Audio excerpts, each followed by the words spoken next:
podcasting has been the greatest way to meet new people. And I've gotten to the point now where I don't really hop on 15 to 30-minute networking calls at all anymore. I like to meet people on the podcast. Just get fascinated. Just be genuinely interested in other people. I'll talk about a brand new concept that I haven't talked about before that I love. I learned it from James Altucher.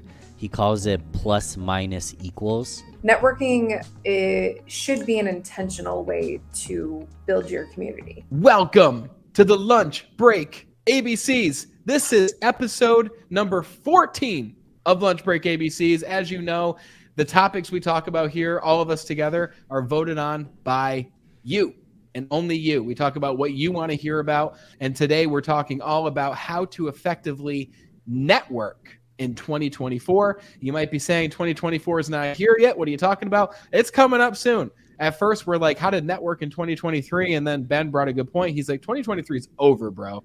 He's like, let's look to the future. What do we need to do to network in this new world, this modern world? We all know that this concept of networking changed dramatically, especially during the pandemic when everyone was inside, right? That's how I met all of you, was through the pandemic.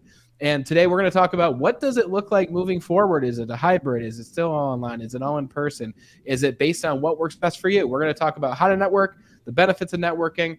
And you guys tell me like what you think. I think a really cool way to start this would be to talk about how each of us met through networking. I don't know specifically with you, Andrew and Ben, but I met Christine through a LinkedIn webinar thing that we did at the very beginning of 2021. It was called Level Up Your Business. That's how I met Christine. And then we've gone from there through networking to start a business together, to deliver trainings together, to podcast together, to becoming friends.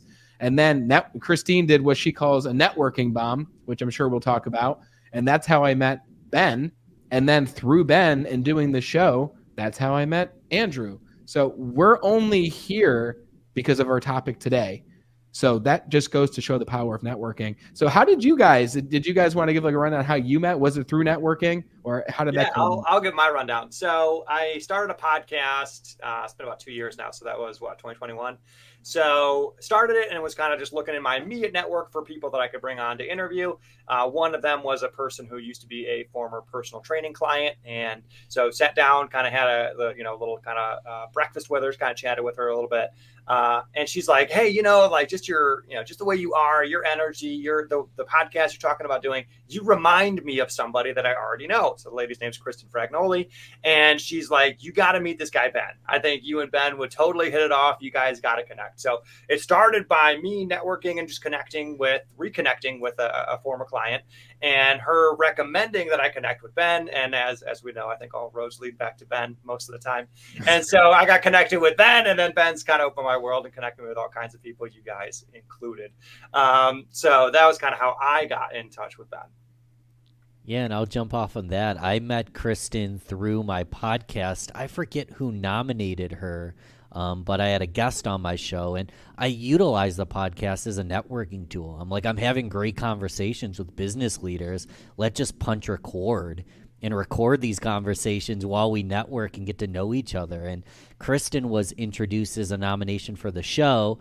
Then she connected the dots between me and Andrew, and another guest and good friend of mine, Nick Koziel, has a podcast. Christine was on Nick's show.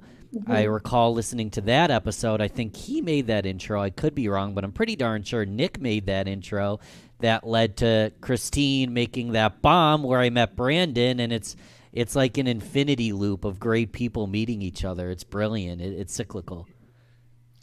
It's really wild with networking. Like you start to see the same people just show up again and again and again, because when you're in a specific group like podcasting or online business or even co-working, I'm sure you've met some really cool people through your co-working ventures, Christine. You just start to see the same people pop up over and over and over. And if you haven't met and talked to those people, it's like, whoa, I should really meet that person. I see him over and over and over. And you never know that next connection, the next connection that could become a great business opportunity, or even, which is more cool, even a friend that you have in your life that you talk to and they're just as close to you as someone that you met organically in the wild, right? Which is how I guess we used to all meet really before Zoom was like a more natural thing. So Christine, I'd like to ask you this because you are the Obi-Wan Kenobi of networking. And maybe you can explain to people what that means and why that is important, that phrase. But why, for those who are like networking, like what's the point of networking? What's the benefit of networking in this modern world that we're in today? So, I mean, networking in general has been around forever, right? We just never have put a word to what that is. And you're talking about like in the wild, right? Like we've met somebody in like all these different ways. Networking, it should be an intentional way to build your community, right? I don't care what position you're in, job you have, where you're going, where you're coming from, even if you're not working right now, you're a stay-at-home mom, stay-at-home dad, like you should actually still be networking because you just don't know or can predict where you're going to be in 5 years. And maybe you have ideas of where you want to be in 5 years, but what are you doing to make sure that those things happen? You need to have access to other people who have different skills, experience, and connections than you in order to, progress down that road. And I think networking under normal circumstances is only thought of as a means to an end to get a sale, right? Like that's usually what the conversations are. If I ask people why, what is the purpose of networking? Well, it's to build, my network and to get sales, right? Like, what does building your network actually mean? Like, what is that supposed to do for you? Like, have you actually evaluated what that could look like? And, during COVID, we all were kind of pushed into that uncomfortableness of, well, I need that community, I lost my job, or like all these things changed all at once. And we were forced to kind of look at that, right? So it kind of naturally put people into that, well, I got a network because I'm by myself. Like there's no one to talk to. I can't just go out to a bar. I can't just go out to a networking event. It doesn't exist, right? So, it forced people to have those different conversations and look at networking somewhat differently. But now that, we're back to what I would consider more normal, people still go back to the old ways, right? Networking is just for sales. I'm going to do it hot and heavy because it's slow right now. And then, as it gets better, I'm going to kind of pull away, right?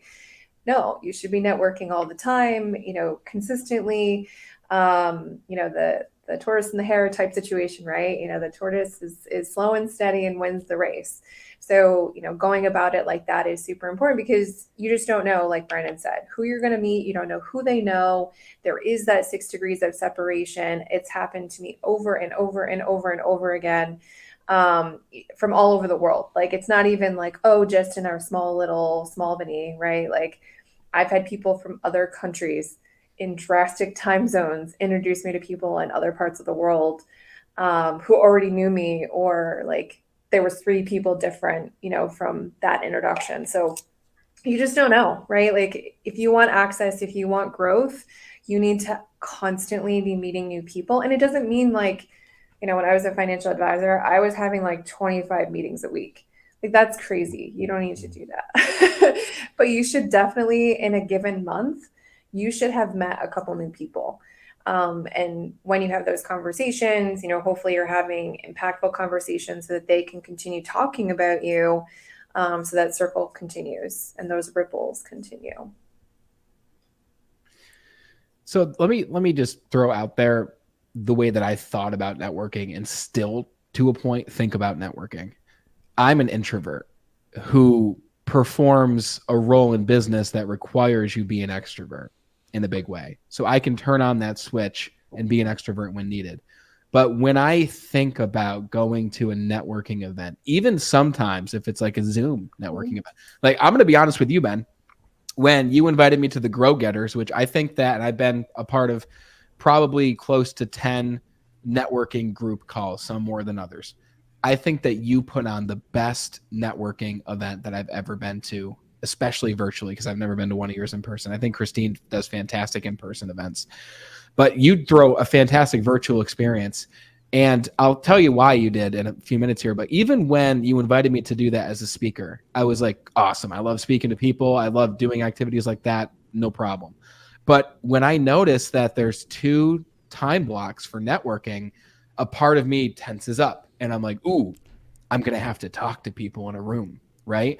And some people might hear that, especially natural extroverts, maybe some of you even, And you're like, oh, that's no problem. Just ask people what they do, talk about you. But when I think about how do I talk about me? How do I talk about what I do? Like all these different fears and anxieties come up where I get nervous about going into situations like that. Even when I've gone to like chamber events and events where I don't know anyone, like you just have these fears of, are people going to like me? Or am I going to be alone? Am I actually going to be talking to anybody? Am I going to know anyone in the room? If I don't know anybody, are people going to come up to me? Should I go up to them? Like there's so many different fears and anxieties when it comes to networking. And I have all of them, and I've gotten better at it because it is a muscle. But even today, like I find myself maybe even missing opportunities because I'm not putting myself out there and networking more than I should. And just like you said, Ben, our podcast gives us the opportunity to network without technically networking. We're interviewing great people and asking them great questions, but then they become a part of our network and they become a friend of ours. But if I didn't have that podcast, like many people don't have a podcast, you have to intentionally go out there and meet people. Right? It's like, does anyone here share that feeling with me? Has anyone gotten over that? Am I crazy? Listen, I have that feeling, and I am the opponent of networking. Like, it is hard to, like, I would say, like, public events are challenging, right? Because what we do as humans, we tend to gravitate towards people we already know, right? It's super hard to break the wall of introducing yourself to someone you don't know. And it's because of the fear of rejection, right? It's why dating is so challenging. And I compare networking to dating all the time because it's exactly the same, right? If you are that creepy guy at the bar, like you're not going to bring anybody home. So like, stop, right? So, thinking about everyone is having the same experience as you, right? It's super hard, even for the people who are extroverted. Some days you just are like, I'm not feeling it today. I'm not feeling as confident. And then there's some days you're like, I don't care. I got this, right? I can go up to somebody and, crack a joke and it's on and everybody laughs, right? And then there's some days you completely fall on your face. So I think just realizing that nobody knows what you're going to say. People are so heavily involved and they care way too much about what other people think. They're probably not even going to realize if you screwed up. If you gave them, a whiplash statement or an elevator pitch or whatever, they're not going to notice your awkwardness. Most likely, they're probably feeling that way too.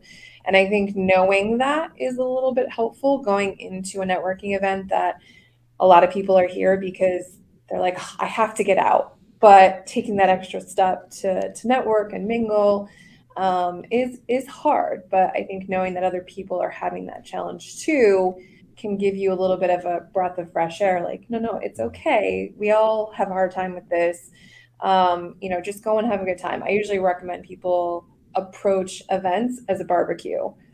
Don't go with the intention of handing out a bunch of business cards. Go with the intention of making a couple quality connections of people you're going to want to talk to outside of this event that you're going to want to get to know. And I've even had people go in as a helper. So like somebody else in your network has probably asked for something at one point or another fairly recently. They're looking for a job, they're looking for a connection to somebody. Go in with that. Go in and be like, hey, I'm really looking for somebody that does blah, blah, blah. Or, hey, I'm really looking for help in doing this. It's amazing the conversation that changes now because you're not approaching it from like, hey, buy my stuff. It's like, hey, I need help with something. And most people want to help. And they're more likely to connect you with other people while you're at the event, right? Oh, hey, you should meet my friend Julie. And hey, you should meet my friend Tom. They might have access, or hey, that person does that.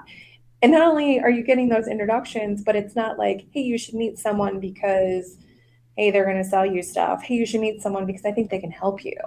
And it takes like the grossness and the ickiness of networking out completely. One thing I love that you just said was go in to have a good time. Like, have the intention that I'm going to go have fun. And I know personally, I don't necessarily like to do weird random things alone. One thing you missed, Brandon, and I appreciate the compliment, but our events wouldn't be anything without Andrew. I do some of the planning on the back end, but he's like our energetic, fearless host that comes in, brings everyone's energy up, and it's way more fun having him with me. It's way more fun being in a group of growth-oriented people. So when you're going to an event, possibly see if you can bring a friend. Don't sidebar and just talk to them. I mean, I love bonding with somebody, but go to bring a friend and then go and talk to people. Go and have fun. Another thing, I'm just jumping all around because Christine nailed so many things on the head, but we talk about the dating thing and like the needy person at the bar that's turning everybody off. It's because they have commission breath. They're very forward. They're kind of just disgusting in how they present themselves. The person that's having a good time, doesn't matter if you're male, female, the bartender, the guy at the door, you're smiling, you're shaking hands, you're giving high fives. You're going to attract energy towards you because you're just there having a good time, meeting people, spreading the love. If you go in saying, Brandon's my target, I need to find my way to Brandon and sell him on my services because I can help him, you're going to give off an energy that people are going to pick up on. And if you go in and you just go, wow, Christina, I love your hair. Andrew, you're full of energy. Oh, Brandon's going to see that Ben's over here having a good time, and then we're naturally going to be attracted to each other. So if you want something, you don't want to go in all needy trying to attack it. Just go in to have a good time, bring a friend, treat it like, you're just going out with buddies. You don't care what the outcome is. And then the beauty is you end up with positive outcomes. Well, that's the difference, is you don't care about the outcome. I think that is the hugest misconception that people have with networking is they're fixated on, I'm going to capture a sale. They're equating networking to sales, which it's a part of that process, but networking is the early on process. You're supposed to be building relationships, establishing trust, establishing your brand and your reputation at this time, not throwing business cards and saying like, well, call me if you have somebody who has this, right? Like, no, that's not the reality. Like, we need to get to know you a little bit more. Okay, well, what are you offering? How are you doing it differently than someone else? Who else are you working with that might work with those people? And, yada, yada, yada, right? But, removing yourself from the end result, I think in this type of scenario is super helpful because then you become more resourceful. One of the biggest changes I had, because I have totally been that person. I'm sure everyone on this call has, and people listening have, right? And if you haven't changed that, you need to, right? Your financial advisor, your realtor, like every industry is guilty of this. And as soon as I went to the resource approach, like how can I help you be interconnected? I became way more connected because everyone came to me because they're like, oh, well, you know everybody, which is hilarious because I don't know everybody. Everyone thinks I do, but I don't. I absolutely don't know everybody. But I can absolutely help with that connection. And when you help people bridge the gaps, they also want to know what you do. Well, what else are you solving for, right? Oh, I have all these other list of things that I solve for that I can charge for, right? And then, that's how you find your appropriate client avatars and people that will do business with you. And it's less of a hassle. I don't know about you guys, but like, it's nice to get business from people and there's no fighting. Like, I didn't have to fight to get them here, right? Like it was a nice, smooth process because they heard about me from someone else. They've worked with me in a different capacity. They've been following me this whole time. Like, whatever it was just easy. Yeah, I think you guys are talking about something really critical, like just the whole expectation going into it is, what are you expecting from your networking, right? A lot of people go in with the expectation, I'm going to try and get some clients. I'm going to try and do this, and that. And they go into it with this mindset of, I'm going to attend one networking event and I need that one networking event to lead to multiple phone calls and leads and prospects that come from that. And the truth is, no one networking event typically does it for you. It's never like, oh, that was my paycheck for the year because I went to that networking event. I could pinpoint it right there. Except for ours, Andrew. Right? Exactly. Our events. Come to our events, and that's what happens. But really what it is it's kind of that, like, it's a system. It's just the way that you go about your life. And if networking is a part of your system, if networking is a part of the way that you operate, then you will get those leads. You will find those prospects. You will advance that goal, whatever that end goal is, more naturally. But when you go out looking for that one-to-one, I attend one networking event, I need one sale, is you're going to miss it, or you're going to stop networking because you didn't get the immediate result from that. Right. So I enjoy hunting. And I remember there's a season that I went out and my wife was really disappointed when I came home after a day of hunting and I didn't have anything. empty-handed. And she was like, man, like, you went out hunting, you're spending all this time. And it's like, some of it is just like, just to get out there, just to be outside, just to go and enjoy it. Like the experience itself needs to be something that you're going there for. And then the results will end up following that. And in the case of networking, that's the end goal is you go in, you experience it, you live it, you add as much as you can to it. And out of that, you'll get those disproportionate results, more results than you expect, but you got to keep the expectations low at the same time. So on that note, keeping the expectations low, going along with what Christine said, it's really important that networking isn't the sole strategy of yours in business, and keeping the outcome out of it is huge too. And I want to ask you guys, what mistakes have you made on learning networking on your own journey? And the reason I ask you that is I've worked with many people who have used networking as a reason and an excuse for not making sales. And I'll explain. They're in sales where if they don't have a client who buys from them, they don't make any money. They're 100% commission, 1099. And they would make their entire strategy networking and sitting down with people and going to get coffee and being on Zoom. And every day they would find pride in having 5 new people that they're meeting every single day. But they would meet these 5 people. They wouldn't focus on adding the value. Maybe they just went right for the pitch. They wouldn't focus on managing their portfolio of new connections. And then they would come back to me after a month and say, I haven't made any new sales, but I've been networking all month. And it's like, okay, well, what other outreach strategies have you tried? Because networking is powerful, but networking is certainly not a short-term solution. Like, I've never collected money from any of you. Well, I take that back. Christine and I have both collected money from each other in various ways, but we never created that connection to sell to each other, right? So you have to be very intentional about your sales strategy, and networking should be a piece of your strategy, but not the overarching strategy. So Kilna, I apologize, Kilna Samat wrote, how does one prepare selling points for a networking event? So I'd like to ask you guys this, because maybe I don't have the best answer to this. Do you go into a networking event with selling points? Like, what do you, you're shaking your head, Christine. What do you think about this question? No. Thank you for asking the question, by the way. So like if you're going to a networking event, your intention should be to make connections. Like the point of the networking event is to kind of, like, I'm trying to put like a good visual, like you're trying to get those ripples going, right? And the act of showing up is part one. The second part is you need to have quality conversations, right? Like, if we were talking about like the whiplash statement versus the elevator pitch, you're talking about a selling point. Like, you should be talking and asking for things that is going to resonate with somebody. So like, I'm going to pick on a realtor for a second, but usually a lot of times realtors say like, oh, I'm looking for first-time home buyers, like, or I'm looking for people looking for investment properties.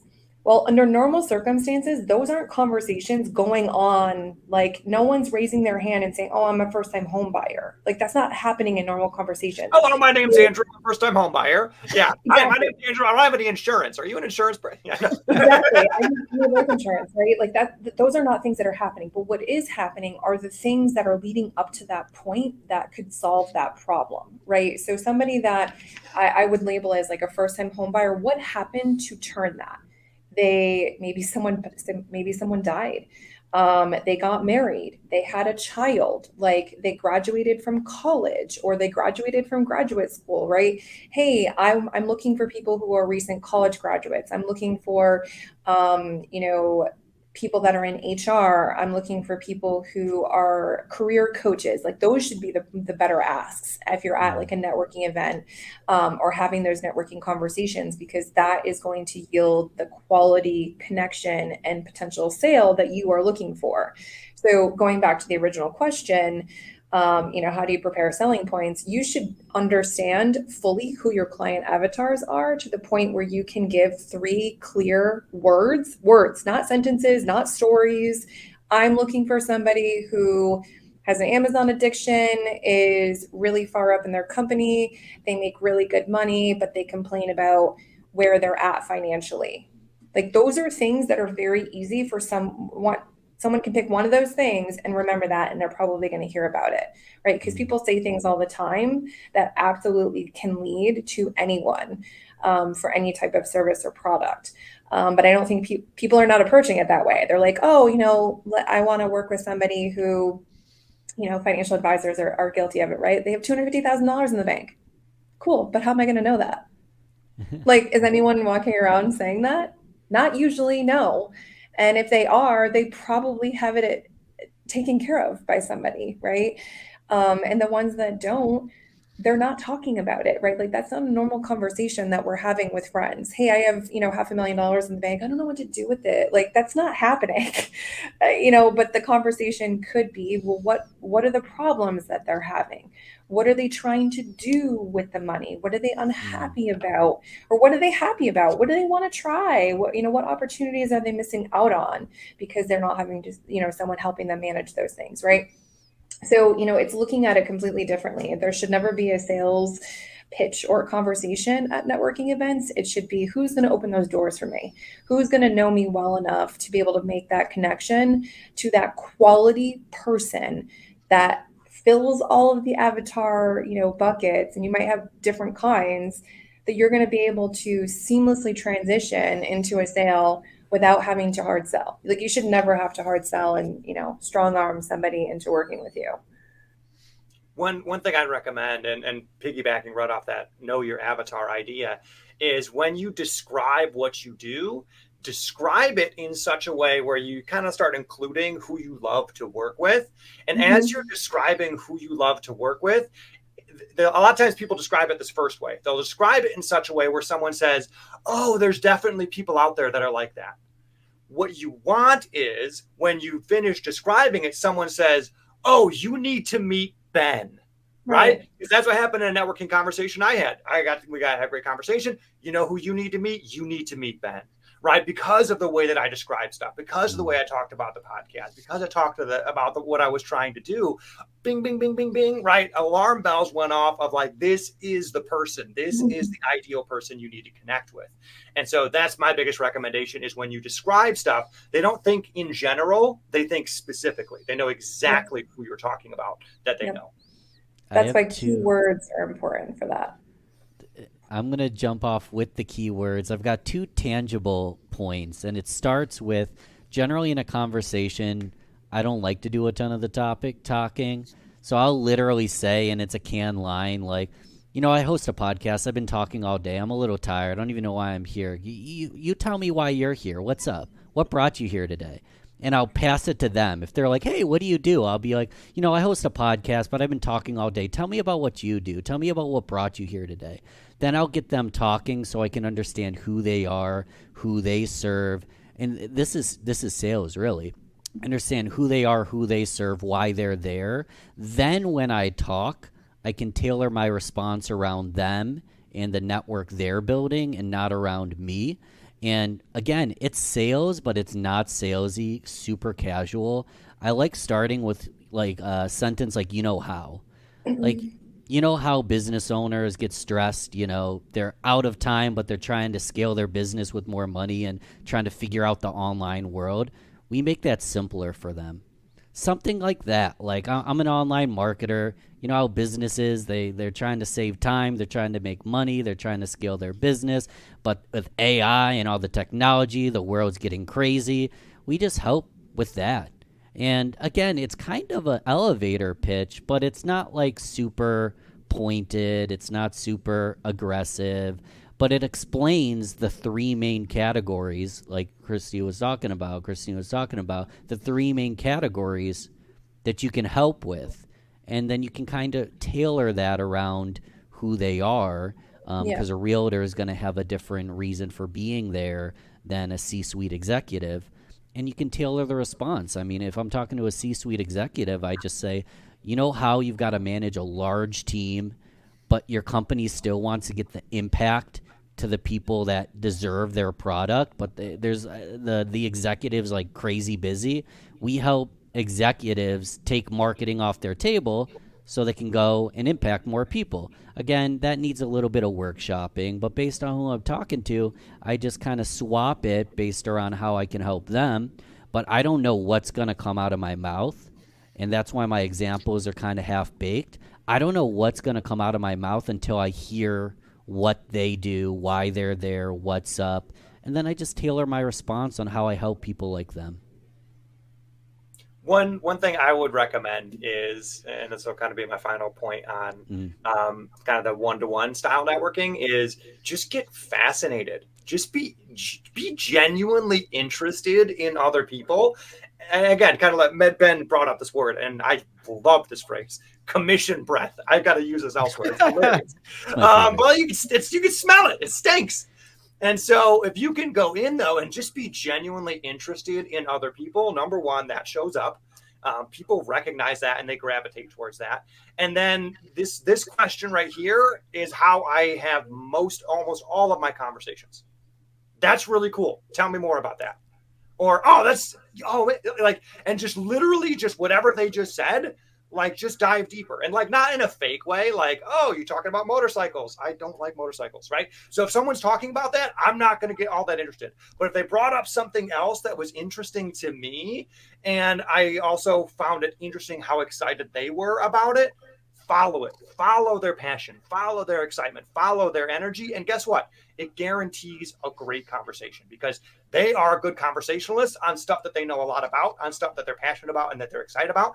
Find what someone cares about, find what someone's passionate about, what they can get excited about. And sometimes you'll get to the end of a conversation and you're like, they don't even know my name. Like, they don't even know who I am or what I do, but they love me.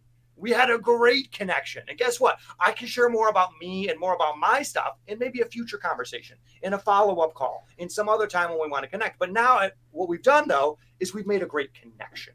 And that's how it starts, right? You can't come in cold pitching. You know, it's like when you send somebody a DM on LinkedIn, or when you receive those DMs on LinkedIn, and it's just someone just cold pitching you. And you're like, who are you? What are you doing here?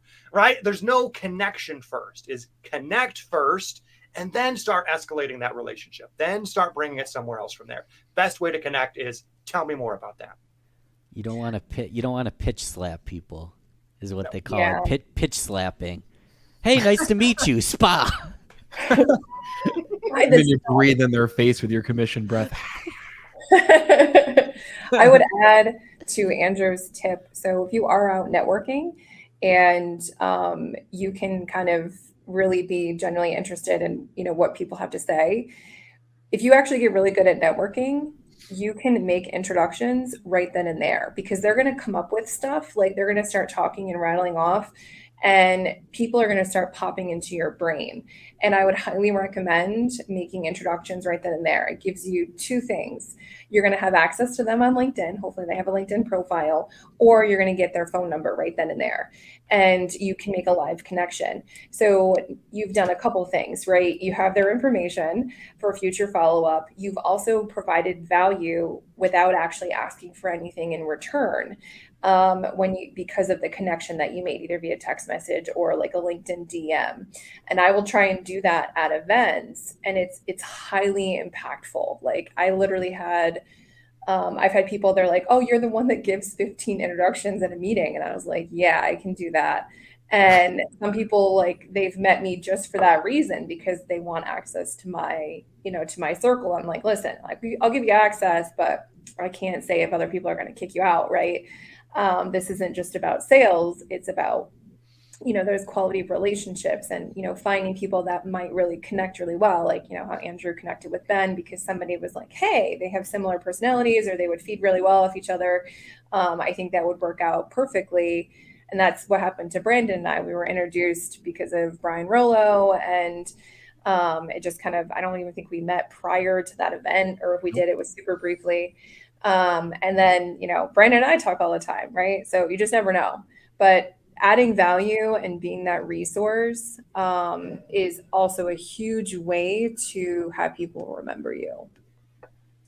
Hey, something that might be really cool to do, and let me know if you guys are up for it, but it'd be cool to share maybe like the one situation or opportunity that comes to your mind when you think about an unexpected way that networking changed your life or benefited you in recent history, just to kind of paint a picture for people on what the power of networking can do.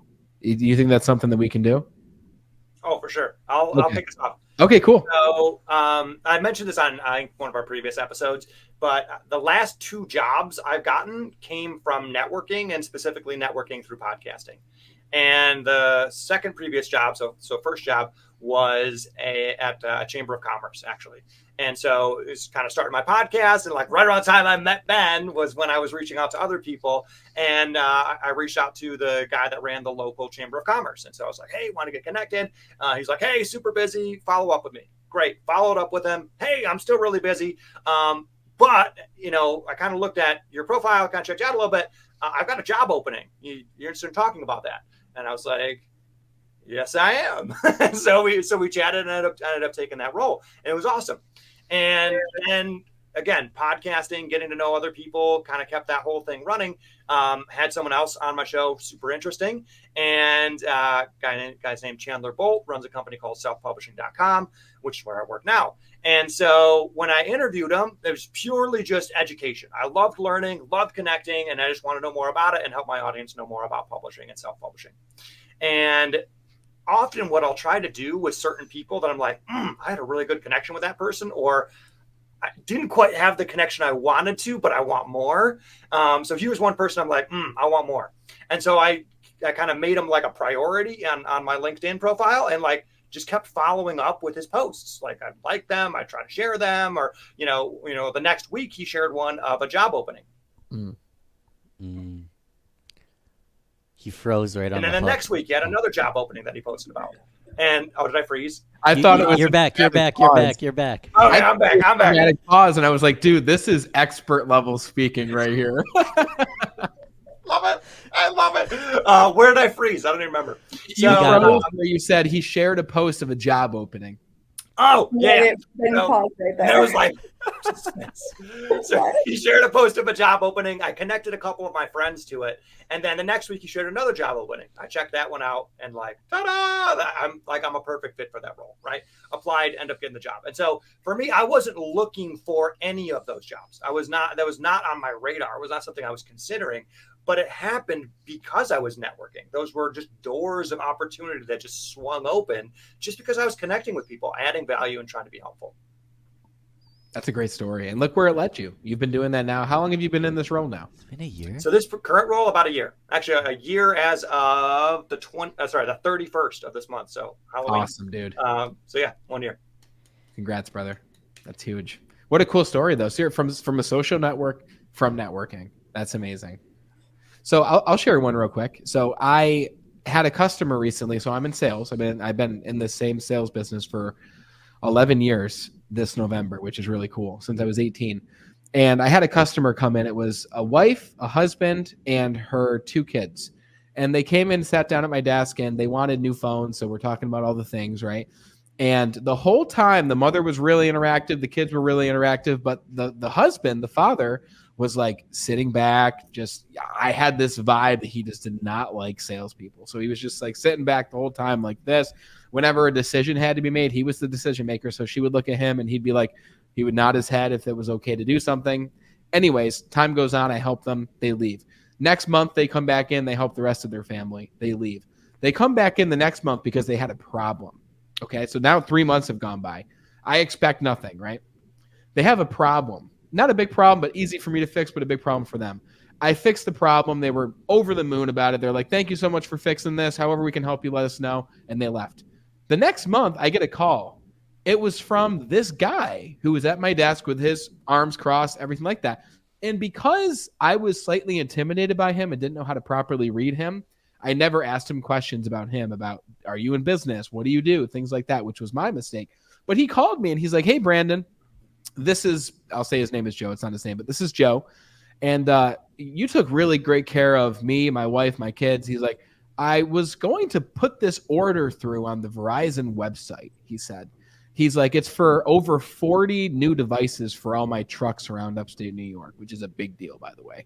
And he's like, but before I put this order through, I wanted to call you and see if this would help you because you helped us. And I was like, Oh my God. I was like, yeah, that would absolutely help me. I'll take care of you better than the website can, so on and so forth. So I end up helping him with this deal. And it was one of the biggest deals I've had in the 11 years that I've worked here. All because I did a great job at helping them the first time. I solved their problem the second time. I did it without expectation of them doing a deal. I didn't even know he owned the business that he owned. But it just goes to show, if you meet people, you take care of people, you learn about people, then things always come back around. If you help other people, that value will come back around to you as well. I can give a really short seed planting example and then a bigger example. So recently I planted a seed. Someone reached out to me via email, young, great resume, just out of college, looking for a role in marketing. I'm not hiring. Transparently, I don't have the revenue to hire somebody with that much potential right off the bat. So I went and I made 5 introductions for him. Who knows what'll happen, but you're putting value out. You're spreading his name out. People appreciate that you care about him. He attended the Grow Getters event last night, had a fun time, told me that he appreciated it. I reminded him that one of the speakers, Christy Mitchell, is also from our hometown of Rochester, New York. And I said, send Christy a LinkedIn message. She might have some recommendations for you. So again, I have nothing to gain here, but if I plant a seed and help this gentleman, who knows how it'll come back around? And even if it doesn't, the world's a better place if you're helping people along the way. My bigger example is I worked for a company, got let go in 2019 as part of an acquisition, got transferred to a new firm. The short version is it stunk, and it led to me starting my business and helping run these Grow Getters event and creating networking-based content like podcasting. And 3 years later, one of the leadership members of the company I used to work for reaches out to me and says, no guarantees, but I'm going to put in a good word for you. We want to hire you to help us. Wow. So I went from getting furloughed, let go, to, quote, Ben, you were the one that got away. And I'm humble bragging right now, but they literally said, you were the one that got away. I understand you probably don't want to come and work for us, but would you be willing to come and work as a third party and partner with us? Wow. And he had attended 2 to 3 of the live events. He had listened to the podcast. I was just networking, putting out content, and trying to add value. Not once did I call this company and say, hey, I want to work with you again. But they've always been in the back of my mind. I built some great relationships there. They came to me because of the example A. I went and just tried to add as much value as I could into people's lives. And then the right people often reach out to you. It's not like I just showed up at a networking event and signed a contract. You never know how it's going to come back around and help. That's so cool, dude. That's fantastic. Yeah, we'll see what happens. They might, kick me to the curb again, but I love them. I hope they don't. I mean, I think that just goes to show you the actual ripple effect of networking, right? You don't know how things you do right now are going to affect you down the road or who's watching. And I can't tell you how many times, like I have a lot of networking examples, but I have a lot that are around jobs. So not me getting the job or finding a job, it's helping other people find the job. Just getting that connection, giving a couple of networking tips and tricks, and getting, some people who didn't have a job or they didn't have a job that they liked and getting them into a position where they never thought they could ever, get into, or a really high up position just because of, a connection of a connection. I actually had somebody that came to one of my events recently, didn't really quite know who I was until he's like, oh, I'm just going to add her on LinkedIn, and realized we were already connected, and apparently went through our old DMs to bring out context. And obviously my hair is blue right now, not purple. So God, I guess that throws people off. And he's like, I just have to say, like, you helped me get a job. Wow. And I was like, I thought I recognized your name, but it's been a while. It was 2 years. It's been a while. And he was kind of telling me like what happened after the conversation I had with him. And he's like, you just gave me the confidence to kind of go out there. He's like, I was feeling very withdrawn because he lost his position, and I think it was like in the middle of COVID, and there was just a lot going on, and he's like, I just, having the what is the complex, like you don't feel like you deserve the position sort of thing. Imposter syndrome. Yeah. Yes. So he's like, you really helped me kind of overcome that, and be a little bit more confident. He's like, yeah, I ended up getting this role. And he was talking about some of the connections I gave him. And he's like, yeah, I was able to finally get a position at, whatever company he's at. And he's like, thank you so much for that, that help. And it doesn't take time, right? Like, like Ben was saying, like, there's not a lot of time that goes into just making those connections and bridging those gaps. And you just never know how it might come back. Because people are also more willing to do it for you, if you've spent that effort and time with somebody, when you need the help, right? You're looking for a job, or you're looking for that next connection, or you're trying to help somebody else out. And you're like, hey, listen, I don't know anyone that's in this industry. Can you help? Do you know anyone that can help with that? And, help them solve that problem. That's where, like, sometimes the networking bombs come into play, because a lot of people can look at that post and see like, oh, I know somebody, and they'll tag somebody to that post, and, oh, hey, you should connect with this person. They can help with that too. Give a 30-second explanation of a networking bomb? So a networking bomb, just, another thing I invented about networking. I started doing those during COVID. So what it is whether you just met somebody or it's somebody that you already know, you make a post about them on LinkedIn, and it doesn't have to be crazy, right? You could just say, hey, I just met with Brandon Eastman, really cool guy, has a podcast, here's some of the types of people you'd like to be connected to. And then you tag people to that post. So you can either do it in the post itself or in the comments, and you tag people that you genuinely think would enjoy having a conversation with this person. Now, what happens when you do this, whether it's on LinkedIn, Facebook, you could do this on Instagram as well, is it opens up the floodgates, because those people are usually may not be connected, right? And if you have second or third connection, sometimes it's harder. If we're talking about LinkedIn, it's harder to get that connection, right? But it opens the door. The people that you tag, their networks also see this. They might actually get an alert in LinkedIn that somebody made a post. And then it will alert your attention, because people like notifications, right? They like the notification. Okay, I'm going to go look at what that post is. Now, other people are seeing that. You're going to get a lot of eyes on a post when you do a networking bomb, and it's very successful. It's a very great way to blow somebody up in a very simple way. It literally takes less than a minute to make a post. Tag 15 people. It takes not a lot of time to do that, and it can be your regular people that you do on a regular basis. But I have found such huge success with it. I'll do it. You can do it in a DM as well, right? But then no one else really sees it. And I feel like DMs kind of get lost. So I'll ask permission from people if they want, me to kind of blast them out on social media. But I'm like, hey, here's what I'm going to do. Hopefully that's okay. I don't always ask either. I'll just do it sometimes. But yeah, I highly recommend. And I do like the DMs personally, because I don't know if anyone else does listening, but my content calendar is pretty full. So I utilize DMs where I don't have to use space on my feed, and algorithm says I'm posting too much. Sometimes I'll just send 5 DMs, but I'll copy paste it, so the intro is virtually the same. But if you feel like you're not comfortable doing it on a post, I've personally found success just doing it in a direct message, add 4 people to the direct message. That's actually exactly how you introduced Brandon and I, and Caleb and a couple other people at that time. So I do want to be an advocate for the DMs as an approach that, for me, I think has worked. That was the best day of my life, Ben. The best day of wow. Don't you have a kid now and a wife? You don't have to tell them. Yes. So in this time we have remaining, how do you transition from that? In this time we have remaining, maybe we can talk about the best ways to go about networking in the new year. The new year's upon us. We've gotten a taste of the virtual. People are back in action at in-person events. They've been back for a year and a half. So what can we do moving forward?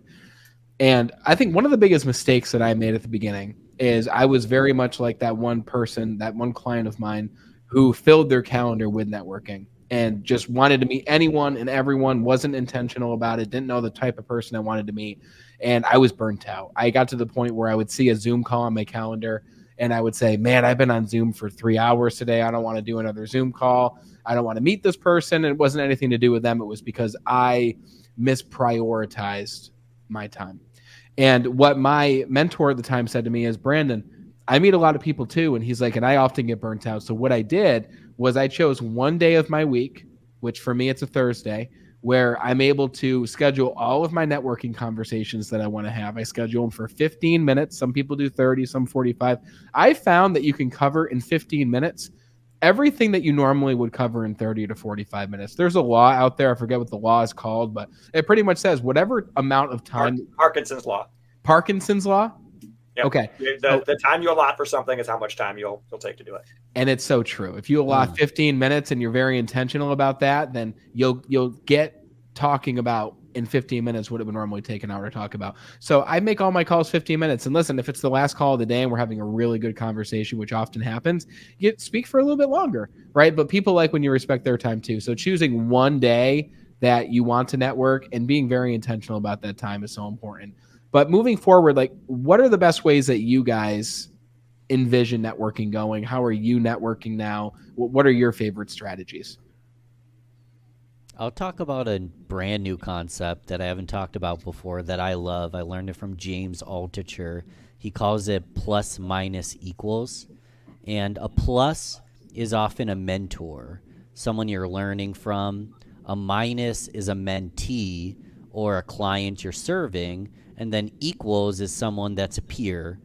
Possibly they're clients, but they're peers. You're learning from each other. So I would ask myself this question: who are my plus, minus, and equals? Who are the people that I want to learn from? And who are the people that I want to be peers? And then are the people that I can help and or mentee, be a mentor of? I'm stumbling all over my words, guys. New concept. And then the second thing you want to ask is, how can I add value into their life? So oftentimes a mentor needs advocates and supporters. So maybe you learn something. Maybe I learned something from Christine. She's mentoring me. I post, I tag her in it, and I introduce her to my network. That's being a good mentee and adding value to a plus. You know, sharing the message, sharing the post, liking and commenting on their post. An equal, maybe you're making connections with one another. Maybe you're making referrals for one another. You're finding ways that you can help each other.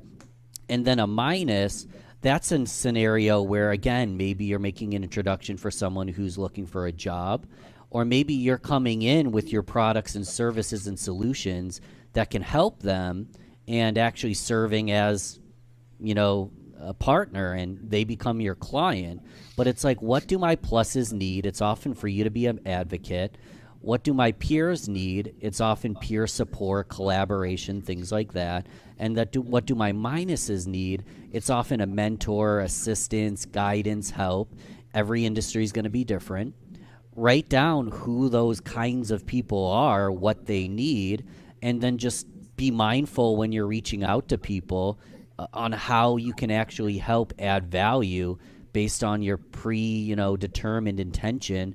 And I guess the one thing I want to add, because this is very systematic, is being open to flow. Go motion with the ocean. It's like surfboarding. You might think that you might have an intention that this is the kind of thing this person needs, and they tell you otherwise. You're going to need to pivot. So kind of determine your intention, kind of determine the categories of people that you want to work with, you want to help, who you can add value to, and then be willing to pivot. And thank you, guys. I literally just thought this through on the spot. So I hope that was clear, and I hope that's helpful. I love that framework. That's very helpful. Plus minus equals. Cool. I'll share one. So I'm in the process of doing this right now, and that is a profile cleanup. So I'm going onto my LinkedIn, going through and just kind of fixing things, making sure my description is accurate, looking at my job listings, making sure those things are accurate, at my previous roles, making sure that my background picture matches, making sure that the next steps as someone interacts with my profile, like it's very clear. It's clear what's supposed to happen. It's obvious to them what they're supposed to do. Are they supposed to go check out my podcast? Are they supposed to start networking with me? Are they, what are we doing here? And be extremely intentional about that, because that's the way you're going to show up, at least in a virtual format. That's the way you're going to show up. And so start by kind of doing that full scrub of your profile, and then start trying to show up for the people that you are trying to network with. And so maybe you have like a target list of certain types of people you want to be networking with. Start following up with them, start following them, start commenting on their stuff or commenting on the stuff that they're commenting on.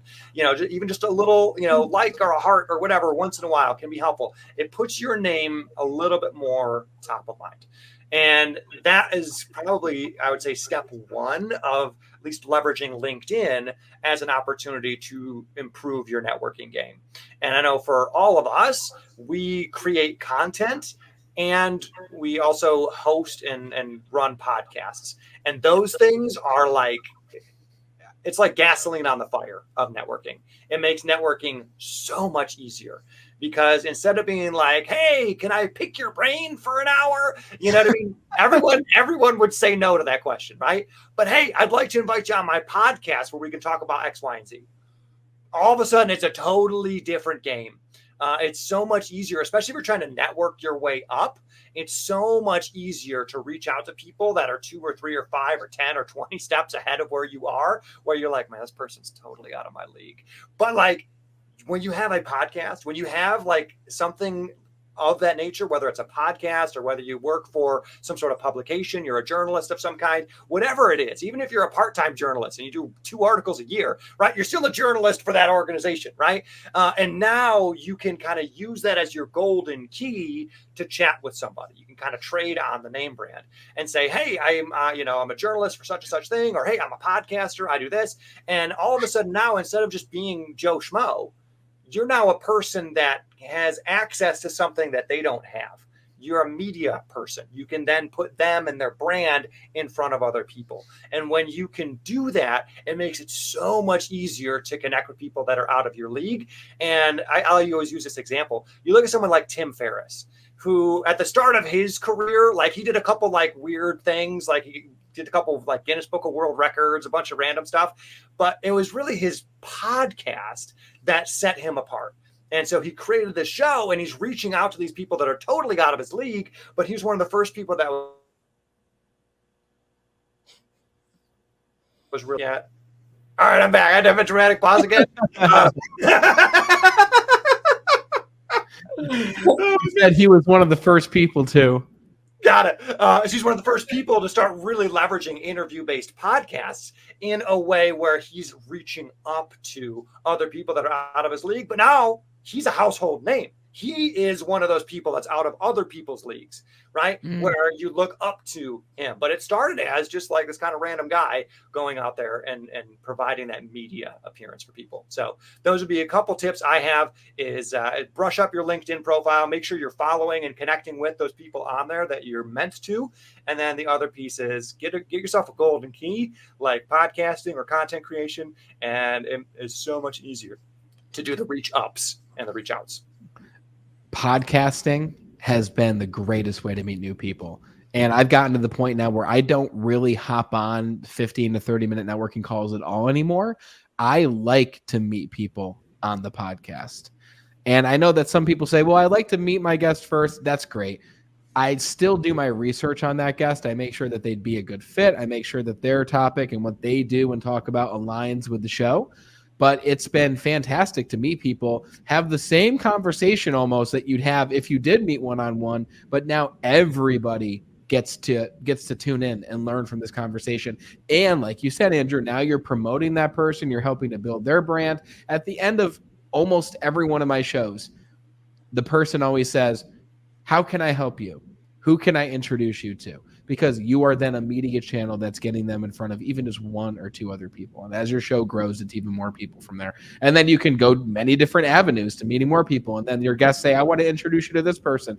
I interviewed the drummer for John Mellencamp, one of my favorite all-time artists ever, because I met this man named Dr. Rob Bell. and he helps athletes with their mental game is what he does, mostly golfers and teams like that.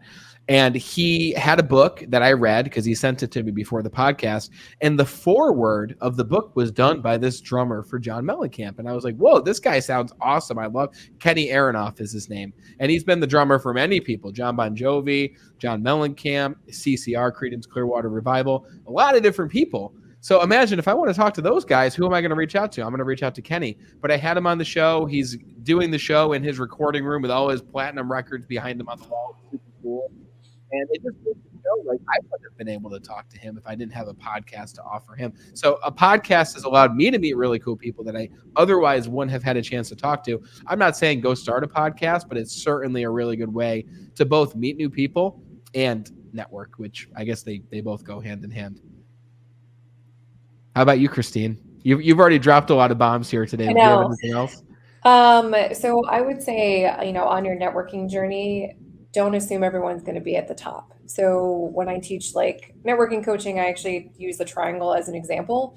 All the people in your network, only 10% of them are going to be the people that you put the most time, effort, and communication in. And that 10% could be a very small number. It could be like 15 to 20 people. And figuring out, well, who are those 15 to 20 people? Who are the people you're going to talk to and be around on a regular basis? And the other people kind of not necessarily fall by the wayside and you don't talk to them, but they go down the triangle. So you're not spending as much time with them. You're not communicating with them as regularly. Some people not at all. Some people you meet with them and then you're not meeting with them again. So don't put effort into people that aren't giving it back. So, as you go up the triangle, there are things that are more reciprocal. You're getting that energy back from them. So it's, especially if you're a high empath, you need that back to be able to give it back to other people. So just think about that when you're networking, that just because, they're not as receptive to you doesn't mean they're not a part of your circle, but they're definitely not somebody you should be spending a lot of time with. Absolutely. Great advice. Guys, there's been a lot of gems in this episode. A lot of the comments say the same thing. James Kunkel, it's great to see you, brother. Thanks for tuning in. It's been a lot of fun talking about networking, how it's changing moving forward, how you can utilize it the most, get the most effectiveness out of it, save yourself some time, and meet some really cool people, both for your business, for your career, whatever it is that you want to grow and pursue. We talked about it, and that is networking. Stay tuned, I should say, for Ben Albert's poll that he posts every single month. If you're not following Ben, go follow Ben Albert on LinkedIn. And be sure to check out that poll. We're going to share it too so that you can vote on the topic that you want to hear about next month. LMNO. So O is the next letter that we are going to be focusing on. Yes, I did the alphabet in my head. And from there, we're probably going to take several topics. You guys correct me if I'm wrong, but we talked about this for a few minutes. We might take several of those topics if they're highly voted on and make a joint episode of several things. So we're really going to spice it up next month. Be sure to vote on your favorite topic and stay tuned for the next episode of the Lunch Break ABCs. Thanks so much for tuning in, guys. And we will talk to you soon. Have a great day. Peace.